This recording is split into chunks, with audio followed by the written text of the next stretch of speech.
वजह से हुआ था कि मैं भूल गई थी।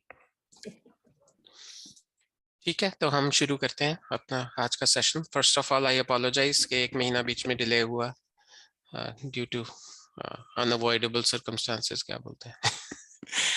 तो सबसे पहले हम 3 बार ओम का उच्चारण करेंगे, फिर आपके सामने स्क्रीन पे ये जो मंत्र हैं इनका उच्चारण करेंगे, और आप कोशिश करें इन मंत्रों के शब्दार्थ जानने की, और हम इनको डिस्कस भी करेंगे किसी सेशन में, क्योंकि तब तक पूरा लाभ नहीं होता जब तक हमें मंत्र का अर्थ नहीं आता। तो उसके बाद फिर हम कंटिन्यू करेंगे आज का टॉपिक। 3 बार ओम का उच्चारण।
ॐ भूर्भुवः स्वः तत्सवितुर्वरेण्यम् ॐ भूर्भुवः स्वः तत्सवितुर्वरेण्यम् भर्गो देवस्य धीमहि धियो यो नः प्रचोदयात्। भर्गो देवस्य धीमहि धियो यो नः प्रचोदयात्। ईशावास्यमिदं सर्वम् यत्किञ्चित् जगत्यां जगत्। ईशावास्यमिदं सर्वम् यत्किञ्चित् जगत्यां जगत्। तेन त्यक्तेन भुञ्जिथा मा गृधः कस्यस्विद् धनम्। तेन त्यक्तेन भुञ्जिथा मा गृधः कस्यस्विद् धनम्। असतो मा सद्गमय तमसो मा ज्योतिर्गमय। मृत्योर्मामृतं गमय मृत्योर्मामृतं गमय। असतो मा सद्गमय तमसो मा ज्योतिर्गमय। मृत्योर्मामृतं गमय मृत्योर्मा अमृतं गमय। सर्वे भवन्तु सुखिनः, सर्वे सन्तु निरामयाः, सर्वे भवन्तु सुखिनः, सर्वे सन्तु निरामयाः, सर्वे भद्राणि पश्यन्तु, मा कश्चित् दुःखभाग् भवेत्। सर्वे भद्राणि पश्यन्तु, मा कश्चित् दुःखभाग् भवेत्, मा कश्चित् दुःखभाग् भवेत्।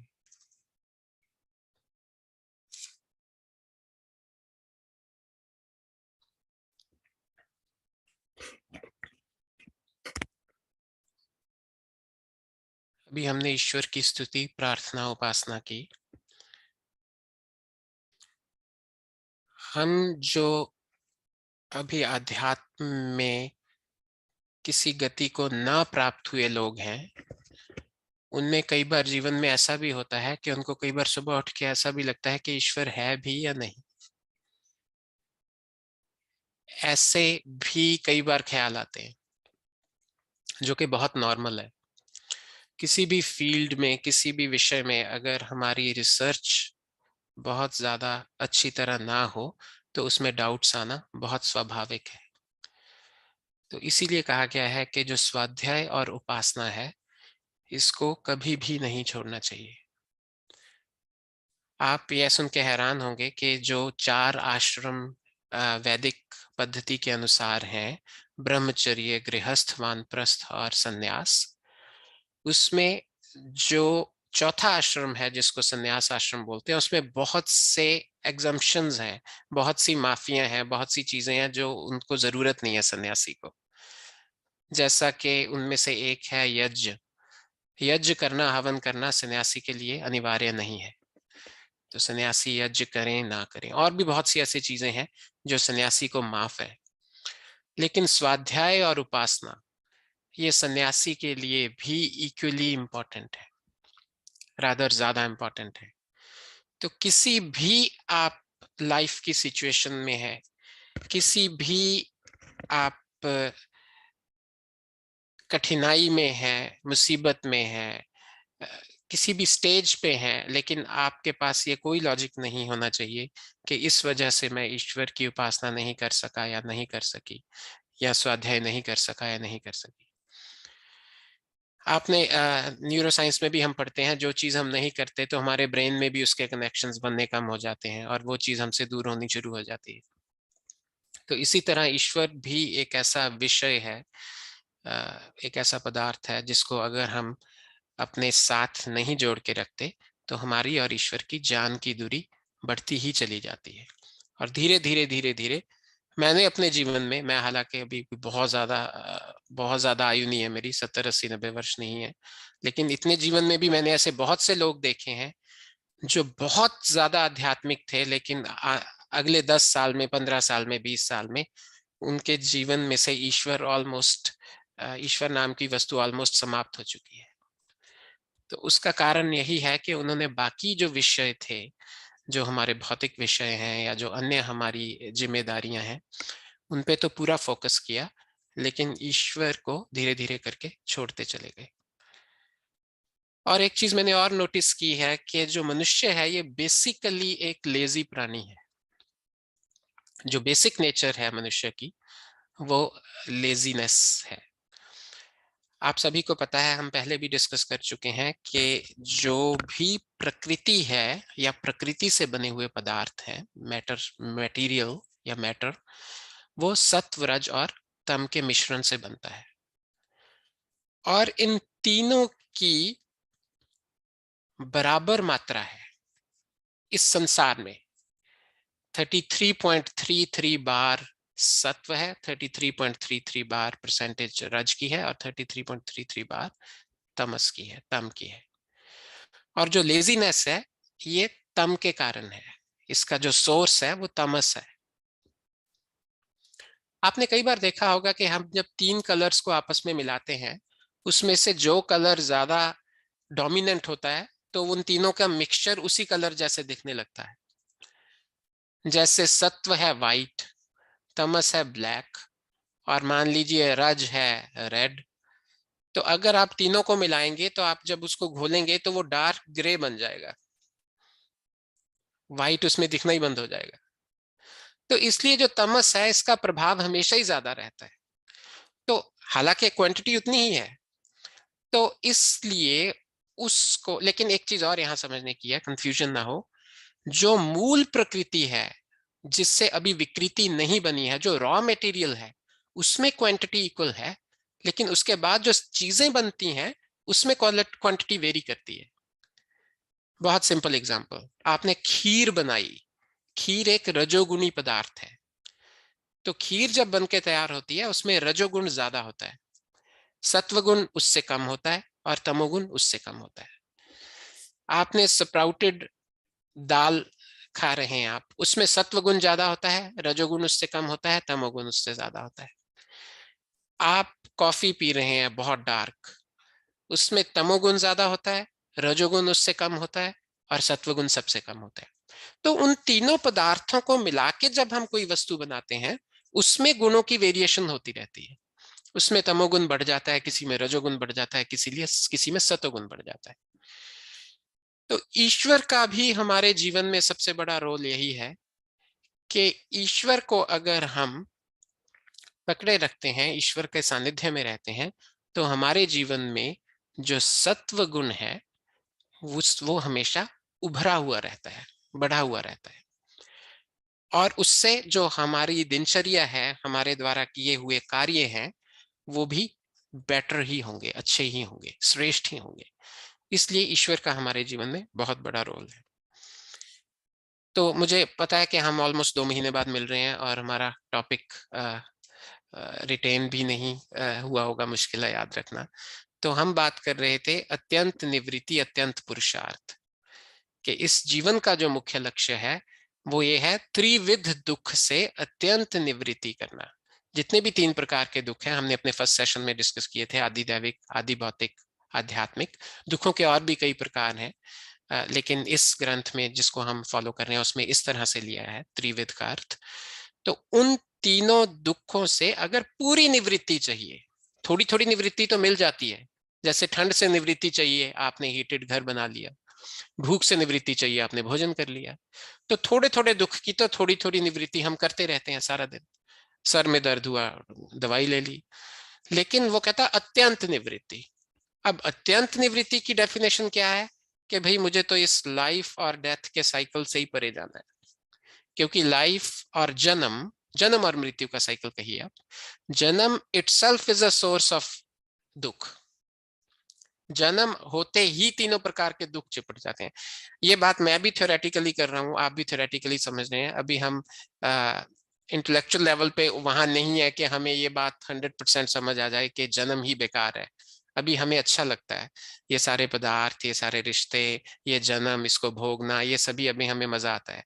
लेकिन जब धीरे धीरे ईश्वर की उपासना करते करते करते करते अपने आप को प्योरीफाई करते करते एक योगी, एक उपासक इस लेवल पे पहुंच जाता है कि वो ढूंढता है कि ये अत्यंत निवृत्ति कैसे होगी। तो ऋषि मुनियों ने अपने ग्रंथों में खोज करके हमें ये बता दिया है, एटलीस्ट हमारे पास ये थ्योरेटिकली इंफॉर्मेशन है कि भाई अगर अत्यंत निवृत्ति करनी है तब तो इस जन्म और मरण के साइकिल से ही छुटना पड़ेगा, और कोई रास्ता नहीं है। तुम किसी राजे के घर पैदा हो, तुम दुनिया के सबसे अमीर, हमने शायद बात की थी, अंबानी का बेटा, वो बेचारा वेट गेन और वेट लॉस में ही उसका सारा जीवन निकल रहा है। कभी 150 किलो का हो जाता है, फिर 80 का हो जाता है, फिर 150 का हो जाता है। तो उसका यही चल रहा है, सबसे अमीर, क्योंकि उसके पास हमेशा 8 शेफ खड़े रहते हैं, अलग अलग कॉन्टिनेंटल जो भी उसको चाहिए। उसने वो एक्सप्लोर किया तो बेचारा खुद भी एक्सप्लोड हो गया। तो इसलिए आप कुछ भी बने, कहीं भी पैदा हो, कुछ भी हो, जब आपका जन्म हो गया दुख साथ के साथ चिपक गया। हमने कितना, हम पुरानी मूवीज देखते हैं कि बड़े बड़े राजा का जो बच्चा है, रानी अपने बच्चे को लेके भाग रही है क्योंकि उस पे अटैक हो गया, राजा मर गया, राष्ट्र सारा खत्म हो गया, तो वो गरीबी में जी रहे हैं, भुखमरी में जी रहे हैं। तो इसलिए क्योंकि हमें अभी भी मटेरियल में सुख दिख रहा है, इसलिए हमें लगता है कि नहीं अभी थोड़ा सा और, थोड़ा सा और। लेकिन जो तत्व ज्ञानी है उन्होंने बिना इस दौड़ में भागे अलग बैठ के अपने चिंतन के बेसिस पे यह निष्कर्ष निकाल लिया कि भाई ये इस रेस में तो पूर्ण सुख नहीं है, अत्यंत निवृत्ति नहीं है, निवृत्ति है पर अत्यंत निवृत्ति नहीं है। और एक जो हमारी सोल नहीं, जो हम स्वयं ही सोल हैं, सोल का एक बेसिक कैरेक्टर है कि उससे पूरा सुख चाहिए, उससे अत्यंत निवृत्ति चाहिए। सोल कभी भी रुकती नहीं है, आपने देखा होगा। इवन जो हम भौतिक जीवन में भी देखते हैं कि हमें जितना मिल जाता है और चाहिए और चाहिए और चाहिए, ये भी उस सोल के कैरेक्टर की वजह से ही है कि सोल कभी भी सेटिस्फाइड नहीं होती कि हाँ। तो इसलिए जो तत्व ज्ञानी है उनकी सोल्स ने इवेंचुअली देखा कि ये तो और करते एंड में भी फिर दुख ही मिलेगा, पूरा सुख नहीं मिलेगा, अत्यंत निवृत्ति नहीं होगी। तो उन्होंने ये खोज की कि भाई इसके लिए तो जन्म मरण के साइकिल से निकलना पड़ेगा। तो फिर ये तो हो गया गोल। गोल क्या हुआ कि जन्म मरण के साइकिल से निकलना है, अत्यंत निवृत्ति करनी है। तो उस गोल को पूरा करने का तरीका भी पता होना चाहिए, और वो भी बता दिया, अत्यंत पुरुषार्थ, कि उसके लिए अत्यंत पुरुषार्थ करना पड़ेगा, ये थोड़े बहुत पुरुषार्थ से काम नहीं चलेगा। और पुरुष अर्थ, पुरुष मतलब मनुष्य, पुरुष स्त्री जो भी सारे पुरुष है, ठीक है ना डेफिनेशन के अनुसार। अर्थ मतलब प्रयोजन, कि जो पुरुष का प्रयोजन है वो पूरा करना पड़ेगा। वो क्या है? तीन पदार्थों को सच सच जानना। वो क्या है? आत्मा, परमात्मा और प्रकृति। अगर हिरार्किकल ठीक तरीके से बोलूं तो परमात्मा, आत्मा और प्रकृति सबसे महत्वपूर्ण, फिर उससे कम, फिर उससे कम। तो ऋषि मुनियों ने कहा जिस दिन संसार का कोई भी आत्मा ईश्वर का चिंतन, उपासना करते हुए, स्वाध्याय करते हुए इन तीनों पदार्थों का जो मूल सत्य स्वरूप है, ईश्वर, आत्मा और प्रकृति, इनको जान लेता है, उस दिन वो एलिजिबल हो जाता है अत्यंत निवृत्ति के लिए। उसके लिए हमारे ग्रंथों में बड़े अच्छे अच्छे शब्द आए हैं। एक शब्द आया है जीवन मुक्त, एक शब्द आया है चरम देह। मतलब उसको ये एहसास हो जाता है, यह पता लग जाता है कि this is my last birth, इसके बाद मैं दोबारा इस साइकिल से निकल चुका हूं। देखिए जो पैदा हो गया उसको तो मरना पड़ेगा, अब पैदा हो गए या मरना तो पड़ेगा, लेकिन दोबारा पैदा ना हो ये प्रयास करता है वो, और उसको पता लग जाता है कि ये मेरा आखिरी जन्म है, उसको चरमदेह कहा गया। तो उसकी अत्यंत निवृत्ति होगी। तो उस गोल के लिए हम सभी लगे हुए हैं। हम जो धन भी कमाते हैं, जो भी वर्ल्डली चीजें भी करते हैं, अल्टीमेट गोल वही है दिमाग में कि मुझे पूरा सुख चाहिए, अत्यंत निवृत्ति चाहिए दुखों से। गोल वही है, बस सिर्फ तरीका अभी कंफ्यूजन में चल रहा है कि तरीका अभी पता नहीं है हम लोगों को अच्छी तरह से। तो इसलिए ये चीज एक बहुत इंपॉर्टेंट समझने की है हमारे लिए कि ईश्वर, आत्मा और प्रकृति, इन तीनों का यथार्थ ज्ञान जब तक हमें नहीं होगा तब तक अत्यंत निवृत्ति नहीं होगी। और इस संसार में बहुत लोग हैं, अब जैसे हम यहाँ 5-6 लोग बैठे हैं, ठीक है, हजारों लाखों लोग ऐसे हैं वो कहते हैं हमें अत्यंत निवृत्ति चाहिए ही नहीं, ऐसे भी बहुत लोग हैं। लेकिन जब उनसे बहुत डिटेल में जाओ तो उनको चाहिए तो, अत्यंत निवृत्ति चाहिए तो है, पर उनको, उनके पास इस चिंतन का, इस सारे का टाइम ही नहीं है कि ये अत्यंत निवृत्ति है क्या। बेसिकली मूल में आत्मा तो चाहती है कि मैं सदा सुखी रहूं, पर वो इस चीज को एक्नॉलेज करने के लिए भी उनके पास टाइम नहीं है, इसका चिंतन करने के लिए कि मेरी जो बेसिक इंस्टिंक्ट है, जो बेसिक इच्छा है वो क्या है, उसके लिए भी चिंतन का समय नहीं है। तो इसलिए हम लोग ये सोचते हैं कि नहीं चलो हमें कुछ इस विषय के बारे में सीरियस होके इस पे काम करना है, तो इसलिए हम लोग अपनी जो भी हमारी पेस है, स्लो है चाहे, पर हम लगे हुए हैं। तो हमने पिछली बार डिस्कस किया था, अब मैं स्किप कर रहा हूँ, मैं सीधा लास्ट सेशन के एंड में आ रहा हूँ। हमने पिछली बार डिस्कस किया था कि एक शब्द है विद्या, एक शब्द है अविद्या। अविद्या का अर्थ होता है जो वस्तु जैसी है उसको वैसा नहीं मानना, या जो वस्तु जैसी नहीं है उसको वैसा मानना, ये है अविद्या। विद्या क्या है? जो वस्तु जैसी है उसको वैसा मानना, और जो वस्तु जैसी नहीं है उसको वैसा नहीं मानना। मैंने शायद आपको बताया था, लेकिन मुझे ये बहुत इंटरेस्टिंग एग्जांपल लगता है। हमारे एक अंकल हैं, उनको बहुत ज्यादा एक्यूट डायबिटीज है। तो उनको एक बार किसी फैमिली फंक्शन में मैं सर्व कर रहा था, तो जलेबियां सर्व कर रहा था मैं। तो मुझे लगा अब ऐसे कैसे कहूं कि मैं इनके सामने से ले जाता हूँ, ये मना कर देंगे। तो उन्होंने एक जलेबी बड़े वाली उठा ली। तो मैं आगे निकलने लगा, कहते भाई ये जोड़े में खाते हैं, रुक अभी, एक नहीं खाते ये जलेबी जोड़े में खाते। तो फिर मुझसे रहा नहीं गया, मैंने कहा आपको तो इतनी डायबिटीज है। तो वो मुझे कहने लगे भैया बात ये है, जब ये चीनी कट जाती है ना अच्छी तरह, फिर इससे शुगर नहीं होती। ठीक है ना? तो ये अविद्या है। तो ये क्या है? अविद्या। जो पदार्थ जैसा है उसको वैसा ना जानना। और हम अपने सारे जीवन में, ये मैंने उनका एग्जाम्पल इसलिए दिया कि हम इस वक्त तो हमें लग रहा है हम बहुत गूढ़ विषय में बात कर रहे हैं, ईश्वर आत्मा के बारे में, लेकिन सुबह से लेकर रात तक हमारा 99% जीवन विद्या के बेसिस पे ही चलता है। 99%। आप यकीन करिए, आप इस चीज को मॉनिटर करना शुरू कीजिए, धीरे धीरे आप नोटिस करना शुरू करेंगे। और अगर कोई ऋषि मुनि यहाँ आ जाए हमारे इस सेशन में, वो तो हमें कहेंगे कि 100%, क्योंकि तुमने अभी अत्यंत निवृत्ति तो की नहीं, इसलिए तुम सारे टोटली अविद्या में हो, क्योंकि अल्टीमेट गोल तो तुम्हारा अभी कुछ भी नहीं किया उसके लिए। तो इसलिए जो अविद्या है, इसने हमें पूरी तरह से अपने शिकंजे में लिया हुआ है, हर फील्ड में, रिलेशनशिप्स में, भौतिकवाद में, प्रोफेशनली, स्पिरिचुअली, एकेडमिकली, इंटेलेक्चुअली, जिस भी विषय में जाओ हम अविद्या में ही जीते हैं। तो इस अविद्या को दूर करना सबसे इंपॉर्टेंट है। और इसीलिए ऋषियों ने कहा कि जो लाइफ का अल्टीमेट पर्पस अगर पूरा करना है, अल्टीमेट गोल पूरा करना है, तो तुम किस किस विषय में जाओगे, इसलिए तुम्हें सिर्फ 3 विषय दे देते हैं, बस 3 चीजें बता देते हैं, आत्मा, परमात्मा, प्रकृति। इनमें अविद्या दूर कर लो, तुम्हारा काम हो जाएगा। क्योंकि आफ्टर ऑल कोई रास्ता भी तो पता होना चाहिए ना, आप किस किस चीज में अविद्या दूर करेंगे, कितनी साइंसेज हैं, कितनी नॉलेज है, क्या क्या क्या क्या सीखेंगे। और इसमें भी बताया सिंपल करने के लिए कि जो सबसे स्थूल और टेंजिबल पदार्थ है वो है प्रकृति।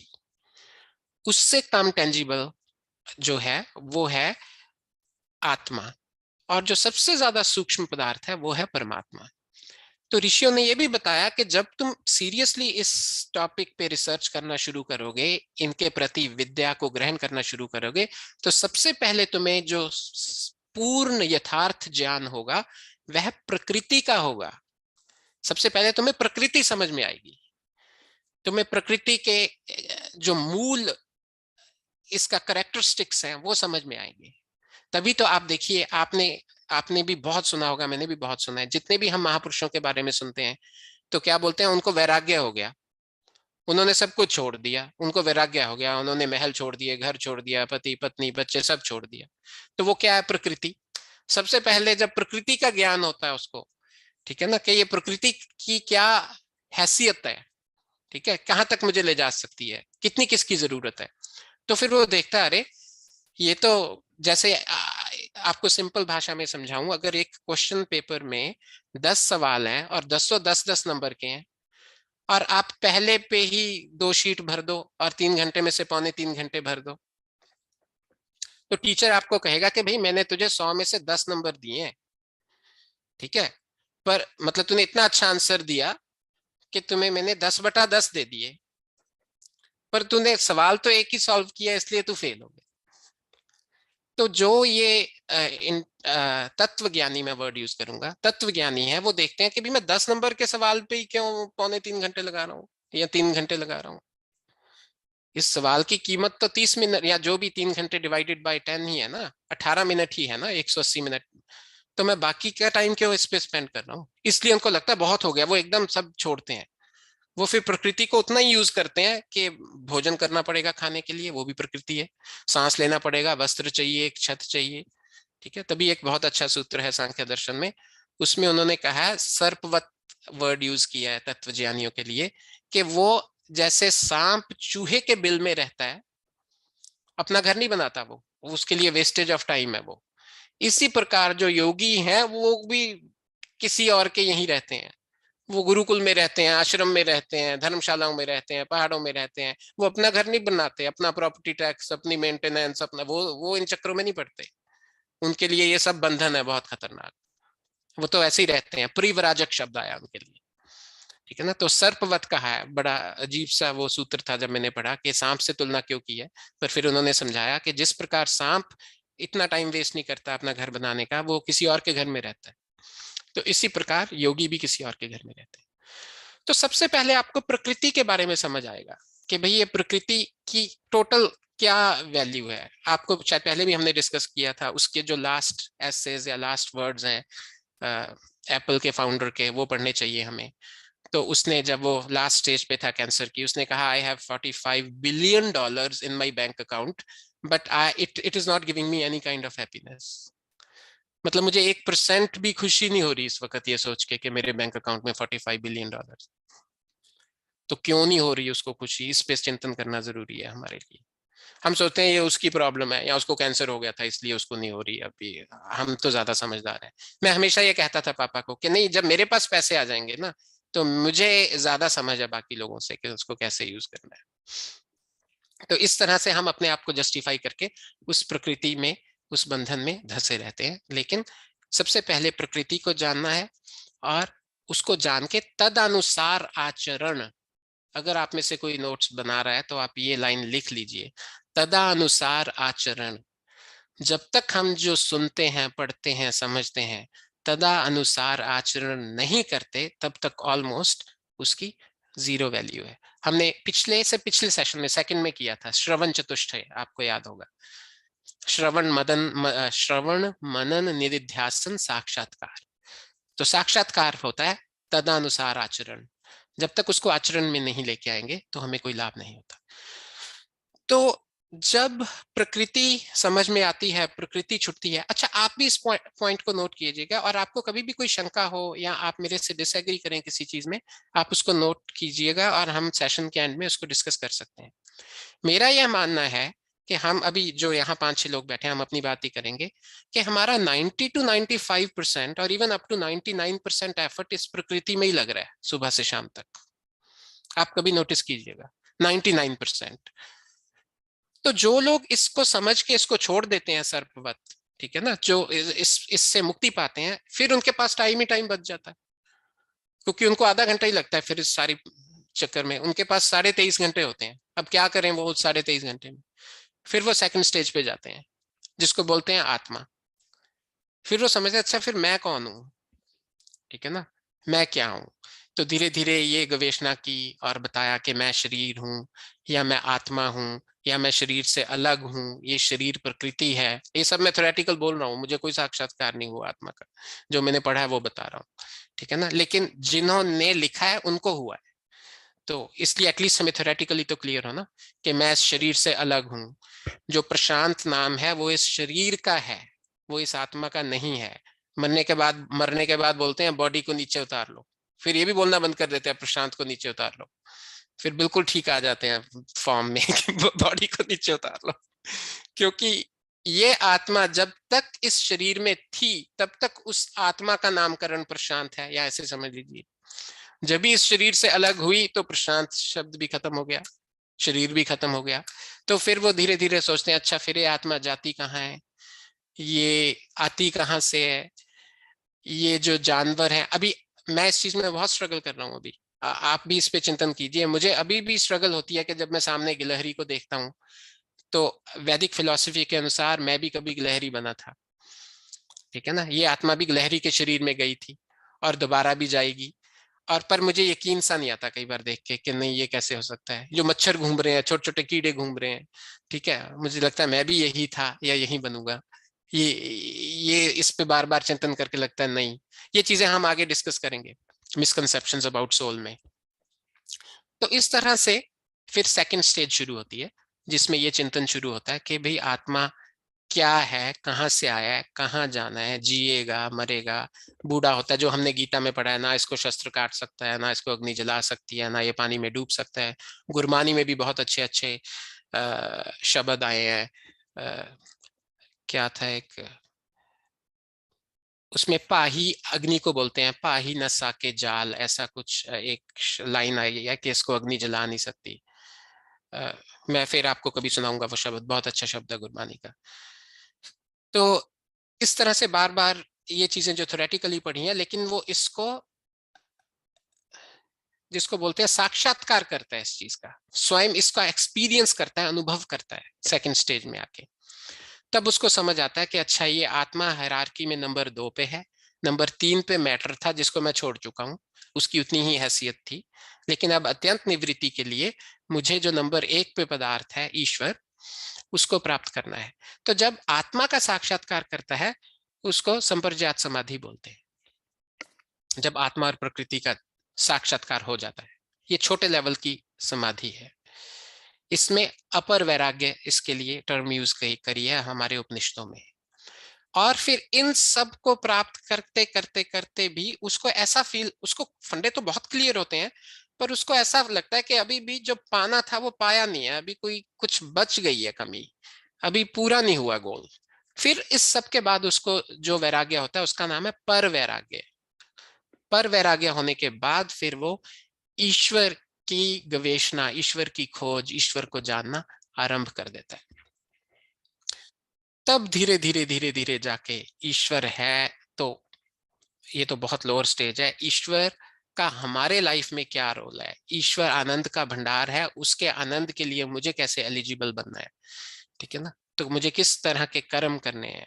तब तक वो ऑलरेडी इस स्टेज पे आ चुका होता है कि उसके 80-90% कर्म निष्काम कर्म बन चुके होते हैं, ठीक है। वो उसकी एलिजिबिलिटी जब तक पर वैराग्य में पहुंचता है तो ऑलमोस्ट एलिजिबिलिटी बन जाती है।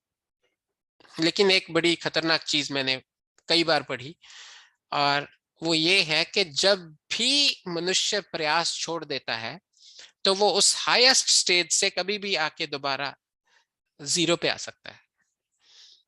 क्योंकि जो मैंने बताया बेसिक करेक्टर लेजीनेस का है, जिस दिन वो डिसिप्लिन छोड़ेगा, स्वामी सत्यपति जी के बारे में यही उनके शिष्य बोलते थे कि जब वो 95 के आसपास थे, उनके बहुत से रिब्स टूटे हुए थे, एक बार गिर गए थे वो, लेकिन उनको पता ही नहीं, उन्होंने बताया ही नहीं, कि बस हल्का सा कहा एक दिन मेरी थोड़ा छाती में दर्द सा रहता है, पर ज्यादा इस पे फोकस नहीं किया।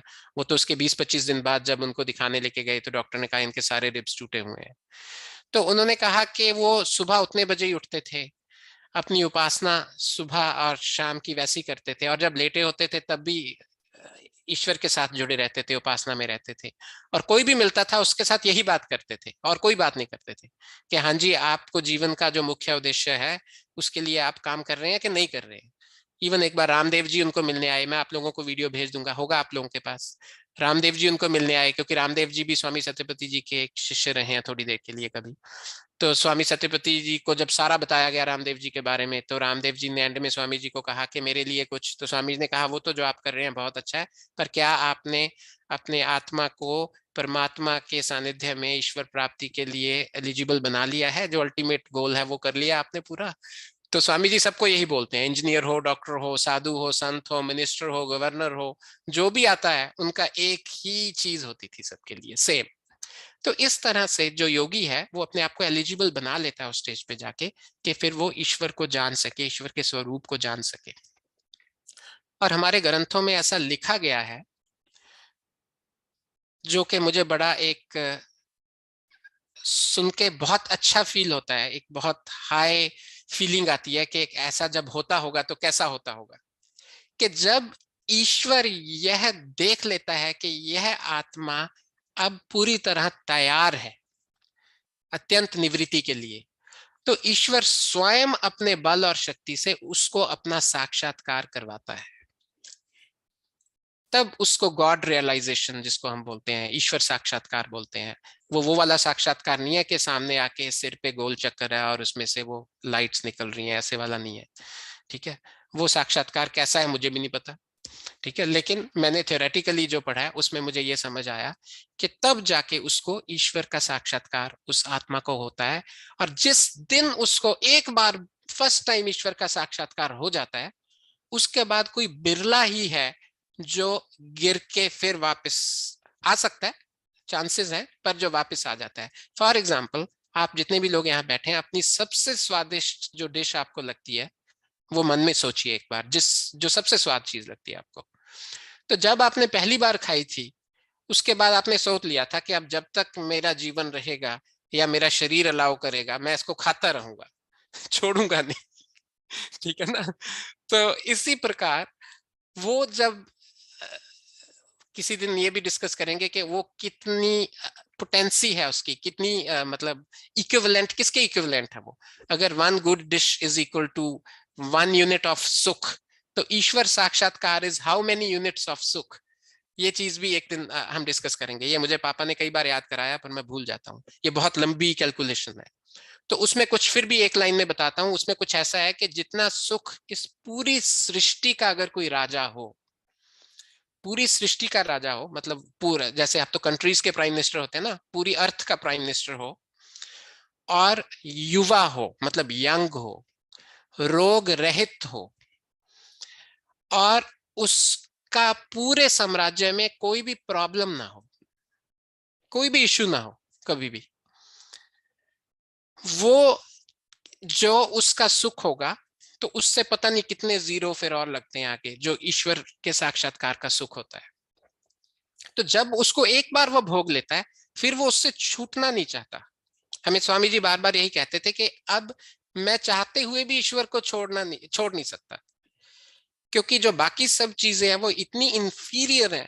जो हम बोलते हैं ना कि जी जो योगी है वो जीने के लिए खाता है और भोगी खाने के लिए जीता है। तो योगी को पता है कि ये जो मैं खा रहा हूं, ये तो हजारवां करोड़वां लाखवां हिस्सा भी सुख नहीं है। ये तो सिर्फ बस ये शरीर चलता रहे, मेरा जीवन ना समाप्त हो, इसलिए खा रहा हूं। लेकिन अब हम इतने अनफॉर्चुनेट हैं, क्योंकि हमने उतना सुपीरियर सुख कभी लिया ही नहीं। तो हमारे लिए ये जो बिल्कुल डी ग्रेड भी एक बहुत हायर टर्म हो जाएगी। जो निकृष्ट सुख है, हम इसी में सुख ढूंढते हैं। मुझे ऐसा एज अ सोशल वर्कर पढ़ाया गया कि जो बच्चे या जो लोग बहुत ज्यादा मोटे हो जाते हैं खा खा कर, उनको बचाने के लिए किसी आर्ट फॉर्म में लगाना चाहिए, क्योंकि उनको अब जीवन में सुख केवल जीव का ही सुख है। उनको म्यूजिक का या किसी पेंटिंग का या किसी और इंटेलेक्चुअल चीज का सुख थोड़ा देना शुरू करना चाहिए, उनको सिखाना चाहिए, उन पे मेहनत करनी चाहिए। फिर क्या होगा, वो कई बार पियानो सीख रहे हैं तो उनके लिए पियानो ज्यादा इंपॉर्टेंट हो जाएगा खाने से। ठीक है ना? तो धीरे धीरे धीरे उनकी जो ईटिंग हैबिट्स हैं बेटर हो जाएंगी। तो इसी तरह जो ईश्वर साक्षात्कार कर लेता है, उसके लिए फिर ये सारे जो संसारिक विषय हैं, सारे संसारिक सुख हैं, वो सब बिल्कुल एकदम निकृष्ट हो जाते हैं। तो वो उतना उतना भोगता है जितना जितना उसके जीने के लिए जरूरी है। कई मल्टीपल थॉट्स आ रहे हैं, कई एग्जांपल्स आ रहे हैं मेरे मन में ऐसे लोगों को। मैं I am very lucky that I have seen many people who were in that stage. तो जब उनके जीवन को और उनके जीवन की उन चीजों को मैं देखता हूँ, याद करता हूँ, तो मुझे फील होता है कि हाँ, वो उस स्टेज पे थे। Because no one can act for 50 years। अगर मैं आपको जो हूं वैसा मतलब कुछ और दिखाना चाहूं, तो कितनी देर दिखा सकता हूँ? अगर आप मुझे 50 साल से देख रहे हैं, मैं फिर भी वैसा हूं, इसका मतलब मैं वैसा ही हूँ। ठीक है ना? तो उन लोगों को जब मैंने अपने जीवन में देखा, कई 25-30 साल लगातार देखा, तो मैंने उनके जीवन से, जैसे छोटा सा एग्जांपल, स्वामी सत्यपति जी की जब कक्षा होती थी, जब हमें पढ़ाते थे, तो हमें पढ़ाते पढ़ाते ऐसा फील होता था कि वो हमें तो पढ़ा रहे हैं लेकिन साथ में कहीं और भी कनेक्टेड है। और उनकी आंखों से, उनके हाव भाव से, वो बीच में थोड़ा ऐसे, लेकिन जो पढ़ा रहे हैं वो 100% कॉन्सेंट्रेशन से पढ़ा रहे हैं। वो ऐसा पढ़ा रहे हैं कि अगले दिन बिल्कुल उसी वर्ड से शुरू करते थे। ऐसा नहीं है कि उनका ध्यान कहीं और है, पर उन्होंने ये आर्ट सीख लिया था। जैसे हम गाड़ी चलाते चलाते अपनी बिजनेस कॉल लेते हैं, तो हम एक्सीडेंट तो नहीं करते, लेन भी चेंज करते हैं, सब कुछ पता है हमें, लेकिन हम बिजनेस कॉल भी लेते हैं। तो इस तरह ये भी एक आर्ट है। तो स्वामी जी बोलते थे कि मैं जो सुबह शाम की उपासना है 1-1 घंटा वो तो करता ही हूं नियमित रूप से, लेकिन उसके अतिरिक्त बाकी देर जितनी देर मैं सोता नहीं हूं मैं उपासना में ही हूं। तुमसे बात करते हुए भी मैं उपासना में हूँ, खाते हुए भी मैं उपासना में हूँ, किसी को देखते हुए भी मैं उपासना में हूँ, स्वाध्याय करते हुए भी मैं उपासना में हूँ। तो स्वामी जी ऐसा बोलते थे कि भोगी सोना चाहता है पर सो नहीं सकता। भोगी सोना चाहता है पर सो नहीं सकता, इसलिए दवाइयां खा के सोते हैं ना, यहाँ नॉर्थ अमेरिका में लोग बोलते हैं नींद नहीं आती। कहते योगी सोना चाहता नहीं पर उसको सोना पड़ता है। स्वामी जी कहते थे मैं सोना चाहता नहीं, क्योंकि जब मैं सोता हूं तभी मेरा ईश्वर से संबंध टूटता है, सिर्फ उतनी ड्यूरेशन के लिए। कहते मैं बिल्कुल सोना चाहता नहीं पर मुझे सोना पड़ता है, क्योंकि मुझे पता है अगर मैं सोऊंगा नहीं मेरी तबीयत खराब हो जाएगी। और भोगी सोना चाहता है, उसको नींद नहीं आती। योगी को नींद आती है और वो सोना नहीं चाहता। ठीक है ना। और एक चीज जो बहुत इंपॉर्टेंट और है, जो मैं चाहता हूं आज ही बताऊं, जो आप हमेशा याद रखना, एटलीस्ट थ्योरेटिकली याद रखना। स्वामी जी ने ये कहा कि जो आत्मा है उसकी एक बेसिक करेक्टर है कि वो हमेशा जुड़ा रहता है किसी ना किसी से, अलूफ नहीं रह सकता। आत्मा जुड़ा रहेगा। तो स्वामी जी कहते हैं अगर तुम ईश्वर से नहीं जुड़े हुए हो, इसका मतलब तुम प्रकृति और बाकी चीजों से जुड़े हुए। तुम ये नहीं कह सकते कि हाँ जी स्वामी जी मैं वैसे तो बहुत अच्छा हूं और मैं बहुत काम कर रहा हूं अपने अध्यात्म के लिए और बहुत स्वाध्याय भी करता हूँ, सब कुछ हूँ, लेकिन मैं अभी समाधि के लिए तो कुछ नहीं कर रहा हूँ, पर वैसे मैं ठीक हूँ। तो वो बोलते हैं ऐसा कुछ नहीं होता। या तो तुम ईश्वर से जुड़े हुए हो या तुम संसार से जुड़े हुए हो, बस बीच का कुछ नहीं है। ये बीच का तुम्हारा अपना बनाया हुआ है, ये बीच की कोई स्टेज नहीं होती। या तो तुम संसार से जुड़े रहोगे या तुम ईश्वर से जुड़े रहोगे, दोनों में से एक से जुड़े रहोगे परमानेंट। दूसरा सुपरफिशियल थोड़ा बहुत, जैसे अब हम महीने में 1 घंटा बात करते हैं, ठीक है ना। तो दूसरा ऐसे हो जाएगा थोड़ा बहुत, लेकिन जुड़े तुम एक से ही रहोगे पक्के। तो स्वामी जी ये बोलते थे कि तुम्हारी लाइफ का जो अल्टीमेट गोल है वो यही है कि तुम्हें आत्मा, जो आत्मा है तुम्हें का मतलब आत्मा, उसको ईश्वर से जुड़ना है, ईश्वर से जुड़े रहना है। और जब ईश्वर से जुड़ा हुआ आत्मा है तो उसके लिए ये कहने की जरूरत नहीं है कि वो संसार से नहीं जुड़ा हुआ या संसार से टूट चुका है। वो गिवन है, वो ऑटोमेटिकली है कि वो संसार से टूट चुका है। हाँ, ये दुनिया का कोई आत्मा नहीं हो सकता कि जो ना ईश्वर से जुड़ा हुआ है ना संसार से जुड़ा हुआ है, ये एग्जिस्ट नहीं करता। और ये भी एग्जिस्ट नहीं करता जो दोनों से जुड़ा हुआ है, एक बार में एक से जुड़ा होगा। तो वो हमें देखना है कि हमें किस डायरेक्शन में जाना है। तो हम अब 5-6 मिनट और हैं, उसमें हम सिर्फ एक चीज डिस्कस कर लेते हैं कि अभी जो ये 3 पदार्थ हमने, जिनके बारे में हमने जानना है अत्यंत पुरुषार्थ के लिए, उसमें परमात्मा, आत्मा और प्रकृति। मैं परमात्मा से शुरू करूंगा, लेकिन इस विद्या को पढ़ने का एक बहुत अच्छा तरीका ये भी है कि जो चीज जैसी नहीं है पहले वो समझ लिया जाए। अब आप कहेंगे ये क्या बात बनी, जो चीज जैसी नहीं है वो समझ लिया जाए। मैं एक सिंपल एग्जांपल दे देता हूं। अब मान लो मुझे गर्मी पसंद है, गर्मी का मौसम बहुत पसंद है, मैं इंडिया में रहता हूं, मैं ऑस्ट्रेलिया और कनाडा की इमिग्रेशन के लिए अप्लाई कर रहा हूं। तो मुझे किसने कहा कि कनाडा में गर्मी नहीं है। कनाडा में गर्मी नहीं होती भाई, Canada is a cold country, ठीक है ना, ऑस्ट्रेलिया में होती है। तो अब कनाडा में जो नहीं है अगर मुझे वो समझ में आ जाए तो उससे भी मेरा पर्पस सॉल्व हो जाएगा। जो है उससे तो सॉल्व होगा ही, लेकिन जो नहीं है वो भी समझना बहुत आवश्यक है। क्योंकि कई बार हम किसी चीज को पूरी तरह जानने के लिए ये भूल जाते हैं कि उस वस्तु में क्या क्या चीजें नहीं है, और बाद में आके हमें लगता हो ये तो बड़ा ठंडा है, ये तो मुझे पता ही नहीं था कि इसमें गर्मी नहीं है। ठीक है ना। तो इसलिए हम जो ईश्वर, आत्मा और प्रकृति में जो जो चीजें नहीं है उनको जानेंगे पहले। जो जो नहीं है लेकिन हम समझते हैं कि है, मिसकंसेप्शंस बेसिकली। पहले हम मिसकंसेप्शंस को जानेंगे कि कहाँ कहाँ हमें गड़बड़ होती है। जो पदार्थों को हमें समझना है उसके बारे में हमें कहाँ कहाँ गलत फहमियां हैं या गलत इंफॉर्मेशन है, उसको समझ लेंगे। उसको समझने के बाद फिर हम समझेंगे कि उसमें क्या है, उसका एक्चुअल चरित्र, एक्चुअल कैरेक्टरिस्टिक्स क्या है। तो आपको अगर याद होगा, हमने पहले पढ़ा था कि ईश्वर के बारे में स्थान की दृष्टि से जो जो गलत फहमियां हैं लोगों के बारे में, वो ये है कि ईश्वर मंदिर में रहता है, परम धाम में रहता है, वैकुंठ में रहता है, सातवें आसमान पे, चौथे आसमान पे, अक्षरधाम में, क्षीर सागर में, कैलाश पर्वत पे, ऐसे डेजिग्नेशन बनाए हुए हैं ईश्वर के कुछ स्पॉट्स, ठीक है ना। तभी आपने देखा होगा हिंदुइज्म में बहुत है कि 4 धाम कर लो, ठीक है। कौन से है वो? गंगोत्री, बद्रीनाथ, केदारनाथ, और चौथा भूल रहा हूं मैं। आप अनम्यूट करके बता सकती हैं अगर चाहे, अगर आपको याद आ रहा है तो। गंगोत्री, नहीं, गंगोत्री जमुनोत्री नहीं आते 4 धाम में। 4 धाम में आते हैं केदारनाथ, बद्रीनाथ, आप ऊपर नीचे Rameswaram, on this side east side आता है जगन्नाथपुरी, वेस्ट साइड में आता है वो द्वारकाधीश। हाँ, तो ये 4 धाम है। तो इसका मतलब ये 4 जगह हमने परमानेंट बनाई हुई है कि यहाँ ईश्वर है, ठीक है ना। इसके अलावा ईश्वर, ये 4 कर लो, बहुत है। तो इसी तरह और बनाए हुए हैं, क्षीर सागर बनाया हुआ है, कैलाश पर्वत बनाया हुआ है, चौथा सातवां आसमान। तो ये मिसकंसेप्शन एक तो हमें दूर करनी है कि ऐसा नहीं है।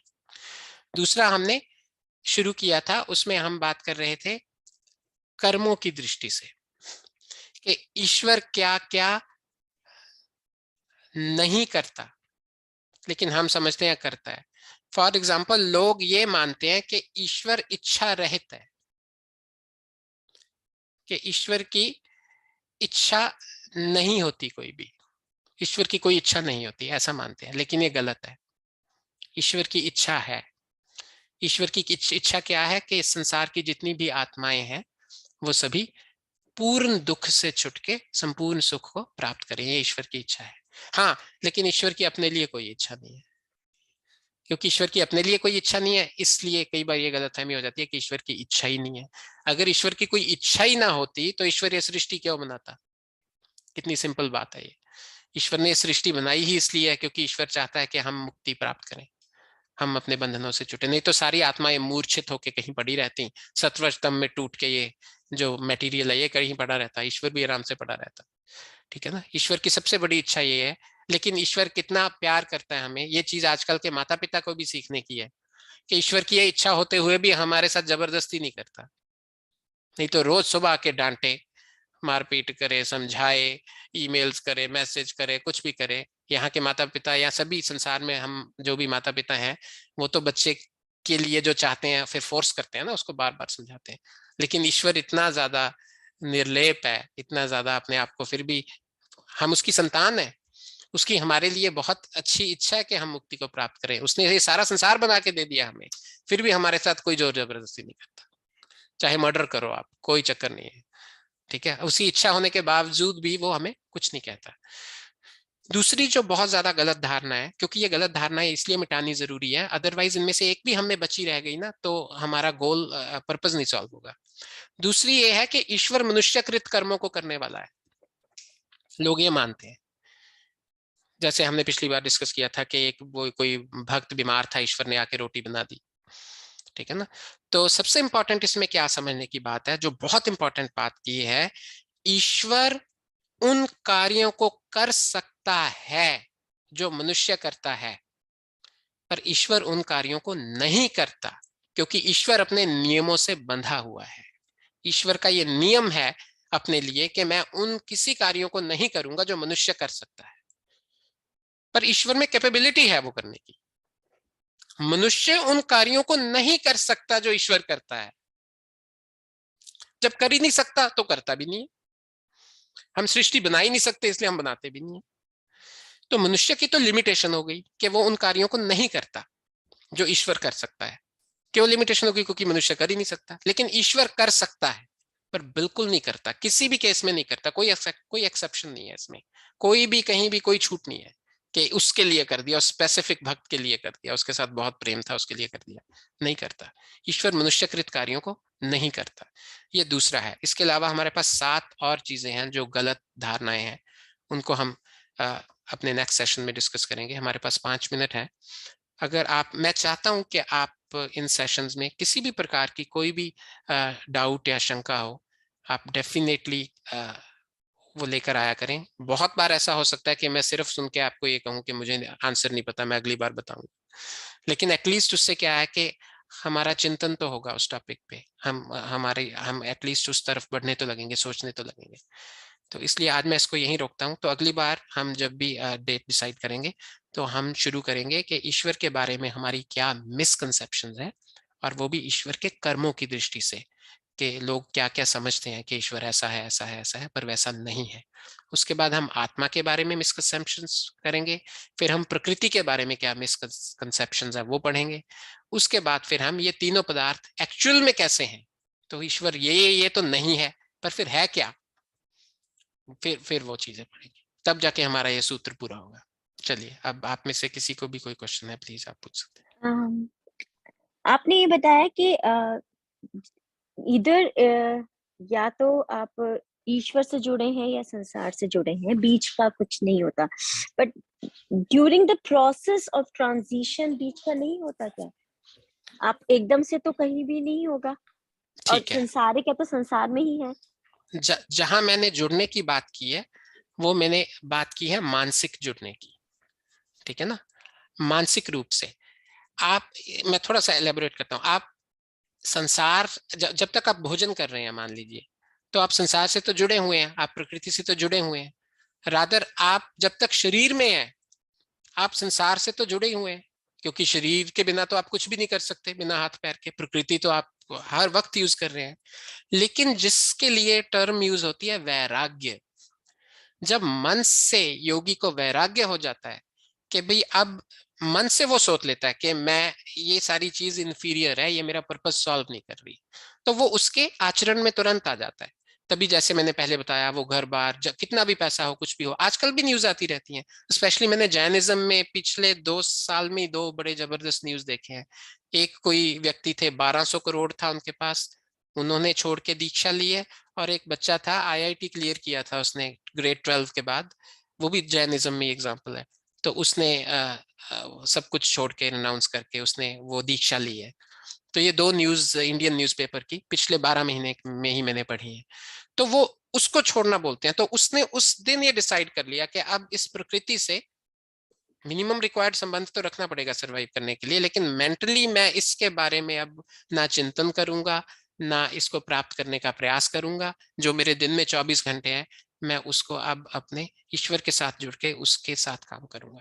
तो स्वामी जी का ये अर्थ था कि आप ये नहीं कह सकते, हाँ स्वामी जी मैं मतलब अपने क्या बोलते हैं बिजनेस में भी बहुत अच्छा कर रहा हूँ, और कॉन्फ्रेंसेज में भी जा रहा हूँ, और मुक्ति के लिए भी ऑलमोस्ट रेडी हूँ, बस प्राप्त करने ही वाला हूँ। तो वो फिर एक स्टेज पे आके वो तभी ये आश्रम व्यवस्था तभी बनाई है, तभी, क्योंकि ये भी एक कॉन्सेप्ट था, ये भी एक क्वेश्चन और कंफ्यूजन थी कि अगर सभी ईश्वर से जुड़ना शुरू कर दें तो संसार कैसे चलेगा। तो ये लोग बहुत ऐसे कुतर्क करते हैं। कई लोग बोलते हैं कि अगर सभी ईश्वर से जुड़ जाएंगे बच्चे कैसे होंगे, शादियां ही नहीं होंगी, सभी ब्रह्मचर्य से ही सीधा ईश्वर प्राप्ति कर लेंगे। तो ये सब फिजूल की बातें हैं। ऐसा, क्योंकि ऐसा हो ही नहीं सकता, क्योंकि हमारे पिछले कर्म सबके इतने वेरियन मतलब अलग अलग तरह की वैरायटी है कि हम सब अलग अलग फेजेस में से जा रहे हैं। जैसे फॉर एग्जाम्पल, आज इसी वक्त इसी क्षण तो नहीं ना सब मरेंगे, जो बूढ़ा है वो पहले मरेगा, जो जो जो साइकिल है। तो इसी तरह हम संस्कारों के हिसाब से भी हैं। तो कोई किसी स्टेज पे है, कोई किसी, हाँ अभी भी है जो ब्रह्मचर्य से ही सीधा ईश्वर प्राप्ति कर लेते हैं है। और अभी ऐसे भी करोड़ों अरबों हैं जो करते ही नहीं है, ठीक है, ज्यादा तो वही है। तो इसलिए कहा कि भाई एक स्टेज अपने लिए ऐसी बना लो, ब्रह्मचर्य, गृहस्थ, वानप्रस्थ। वानप्रस्थ तैयारी का आश्रम है, जो आप कह रही है ना, उसको आप थोड़ा सा इस तरह से समझ सकती है। जो ट्रांजिशन आप बोल रही हैं, वो वानप्रस्थ एक तरह से ट्रांजिशन है। उसमें वो बिल्कुल इसको छोड़ देता है, अब पूरी तरह से कहने के लिए ट्रांजिशन है वानप्रस्थ, लेकिन वानप्रस्थ में वो ये डिसाइड कर लेता है कि अब मेरा गोल ईश्वर ही है, बस प्रकृति नहीं है।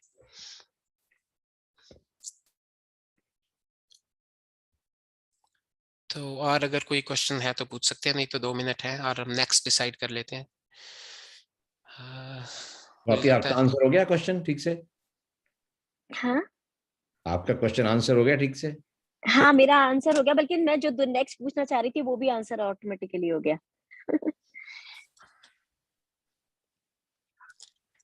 मुझे लगता है अंशु दीदी के कनेक्शन में भी कुछ इश्यू था, बता रही थी वो। तो राइट तो ठीक है, नेक्स्ट अगर हम अभी नहीं डिसाइड कर पाएंगे तो 1-2 दिन में ही डिसाइड करके एक बार भेज देंगे सबको डेट। तो या आप अभी से 4 हफ्ते बाद जो भी है वो डिसाइड कर सकते हैं। मेरे ख्याल से first week of April, first week of every month का संडे कर सकते हो आप ठीक फिलहाल है, के लिए, क्या अभी वैल्यू है? फिलहाल ये रखते हैं। हाँ, अगले अगले महीने का जो फर्स्ट वीकेंड आएगा उसमें संडे को 10 बजे मिलते हैं। तब तक आपके मन में कोई भी अगर टॉपिक रिलेटेड क्वेश्चन ना भी हो, anything related to spirituality, purpose of life, कुछ भी हो, वो आप क्वेश्चन जरूर पूछ सकते हैं। क्योंकि हमारे जो स्वामी विवेकानंद जी हैं रोजर में, वो बार बार कहा करते हैं कि जो शंका है, जो जिज्ञासा है, वो आपकी जो जर्नी है उसको बहुत मल्टीप्लाई कर दे, फास्ट कर देती है। अगर आप में जिज्ञासा नहीं होगी तो आपकी जर्नी बहुत स्लो रहेगी। जिज्ञासा आपकी जर्नी को बहुत तेज कर देती है। तो इसलिए आपको जब भी कोई क्वेश्चन हो, आप मैसेज कर सकते हैं, वो और भी अच्छा है। अगर आपको, क्योंकि यूजुअली क्या होता है, जब भी कोई क्वेश्चन आएगा ना, वो आपको आज ही आएगा, कल से आप भूल जाओगे कि आज क्या हुआ था। 99% ऐसा होता है। कल तो आप बहुत, एम आई राइट? या लास्ट सेशन के बाद मैंने, मेरे ख्याल से 2 घंटे तक मेरा बहुत चिंतन मनन चला और डिस्कशंस चले पापा से यहाँ पे, क्योंकि मेरे घर में बड़ा कॉन्ट्राडिक्टरी फिलॉसफी चलती है। बिल्कुल ठीक है, पापा के कुछ और, यहाँ पर कुछ और। बिल्कुल ठीक तो है, मैंने दोनों से, उस जो मैंने सीखा पढ़ा, बिल्कुल दोनों से ठीक है। डिस्कशंस होके मेरे बहुत सारे क्वेश्चंस निकल के आए थे। मैंने नोट भी करे थे। और क्योंकि इस बीच मेरा भारत का भ्रमण रहा, तो मैं ढूंढ रही थी आज अचानक से क्लास में कि मैंने कहाँ लिखे थे, बट जैसे ही मिलता है मैं आपको भेजूंगी। बिल्कुल ठीक है, आप भेजिए। उससे क्या होगा, मुझे थोड़ा लाभ हो जाएगा कि मुझे टाइम मिल जाएगा। अगर आप ठीक बिल्कुल है। एट द स्पॉट पूछेंगे तो भी मैं ट्राई करूंगा, लेकिन पहले हाँ, भेजेंगे तो मैं और नहीं नहीं, बेटर मैं आंसर भेजती दूंगा। हूँ, भेजती हूँ। हाँ, परफेक्ट, ठीक है जी, तो समाप्त जी, करें आज का सेशन। जी, अभी ठीक है, तो चलो। 2-3 मिनट है। अभी हाँ, बाकी जरूर जरूर। हाँ, बाकी मैं तो ये कहना सानिध्य। चाहता हूँ कि बहुत बहुत दिल से, हृदय से बहुत धन्यवाद प्रशांत के लिए, हाँ, निमित्ता के लिए, आप लोगों के लिए कि आप इतनी तैयारी करते हैं हमारे लिए और हमको इस मार्ग की ओर प्रेरित करने की कोशिश कर रहे हैं। बहुत अच्छा प्रयास आप कर रहे हैं। हम लोग तो ढीठ ढीठ आत्मा वाले लोग हैं, लेकिन हर बार जब भी अटेंड करते हैं तो बहुत रुचि आती है, बहुत रुचिकर हो रहा है और बहुत स्ट्रक्चर्ड प्रशांत आप समझा रहे हैं। उसके लिए हृदय से बहुत धन्यवाद। प्रभु से यही प्रार्थना कि आप जो उत्तम कार्य करते हैं, कर रहे हैं, ऐसे ही अच्छा करते रहें और अच्छा करेंगे।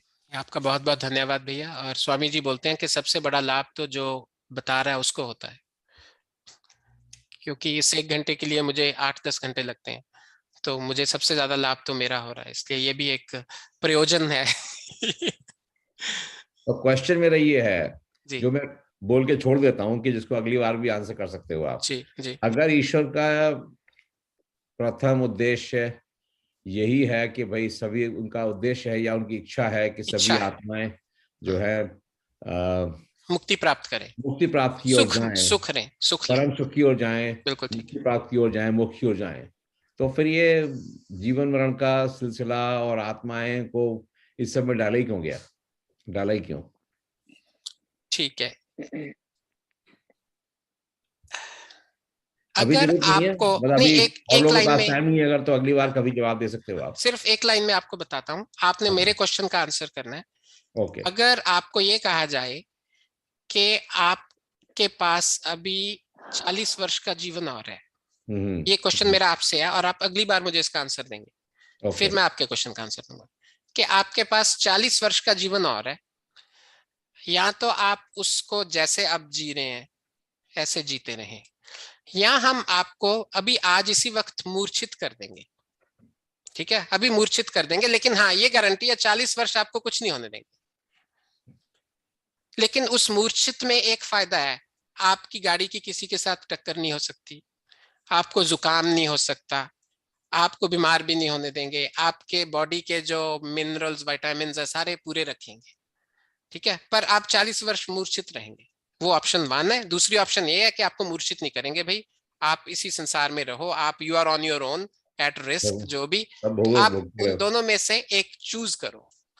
तो फिर आप मुझे अगली बार बताना आप कौन सा चूज करोगे, उसके मैं तो अभी बेसिस पे बता देता हूँ, मैं तो मूर्छित वाला ही चूज करूंगा। अब बाकी, मेरे ख्याल मैं जीने वाला चूज करूँ, क्योंकि मुझे लगे, मुझे उसमें अभी तो जिंदगी दिखती है और मुझे लगता है there is a lot of room for me to undo things, maybe what I can, and to maybe accumulate more whatever I can. अब उसमें क्या होगा क्या नहीं, I don't know, ठीक but I है, would like to live. बिल्कुल ठीक है। अच्छा निवेदिता, एक अक्षर में, मतलब मूर्छित वाला या दूसरा?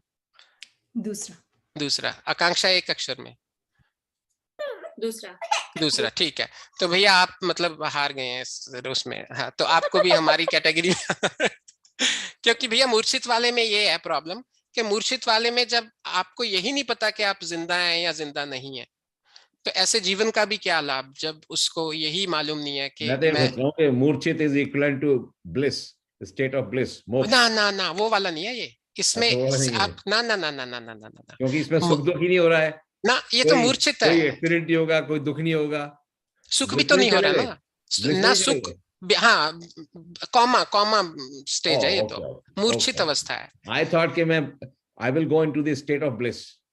हाँ वो अलग है, वो तो नहीं है, ऑप्शन ही नहीं दी थी आप। वो नहीं है, तो फिर तो क्लियर है, फिर तो जिंदा रहना ही है। हाँ जिंदा रहना ना, हाँ, क्योंकि ऐसे जीवन का भी क्या करना जब पता ही हाँ। एहसास ही नहीं है कि मैं जिंदा भी हूँ। नहीं, मैंने तो ये समझा था कि आपको सब दुखों से छोड़ा, छुट्टी कर दी आपकी। अच्छा ना, सुख नहीं आप ना मिला। मूर्छित हो, लेकिन आप टोटली ब्लिस में चले गए अभी। ना देखिए, ब्लिस में State of नहीं bliss. गए। bliss means a lot of सुख। हाँ। bliss means ब्लिस में तो ecstatic एहसास happiness. है, अवेयरनेस है भैया। ये तो हम्म। लैक ऑफ अवेयरनेस में चले गए आप। नहीं, फिर नहीं, तो देन हाँ। आई मिसअंडरस्टूड इट। बिल्कुल ठीक है। तो ये 99.9% जो हम सभी ने अभी आंसर दिया है, 100% लोग यही कहेंगे कि भाई मैं रिस्क लेने को तैयार हूं, पर मैं उस कॉमा में नहीं जाना चाहता। तो ये एक रीजन था भैया कि ईश्वर ने ये सृष्टि बनाई और इन आत्माओं को उस कॉमा में से निकाल के, ये आत्मा मूर्छित अवस्था में रहती है। ये हम Right. फिर नेक्स्ट में डिटेल करेंगे, वो प्रलय अवस्था और वो उसमें, ठीक है। लेकिन आप क्वेश्चन अपना याद रखिएगा, बिल्कुल, फिर नेक्स्ट सेशन में इसको और इलैबोरेट करेंगे। और कंफर्म कर देंगे, अंशु कर देगी बाद में कंफर्म, समहाउ उसका डिस्कनेक्ट हो गया। बिल्कुल ठीक है, मोस्ट लाइकली बेटर रहेगा सबके लिए, I think next first Sunday off the. बिल्कुल ठीक है, बिल्कुल ठीक है, It's बिल्कुल May 1st right now. I was looking at the calendar. Okay, that's fantastic, reconfirm हो Perfect. जाएगा तो भी। हाँ, perfect. May 1st 10 o'clock। Sounds good. ठीक है जी। ये हमारे पास एक और मेंबर जुड़ गए हैं जो कि राइट एज है,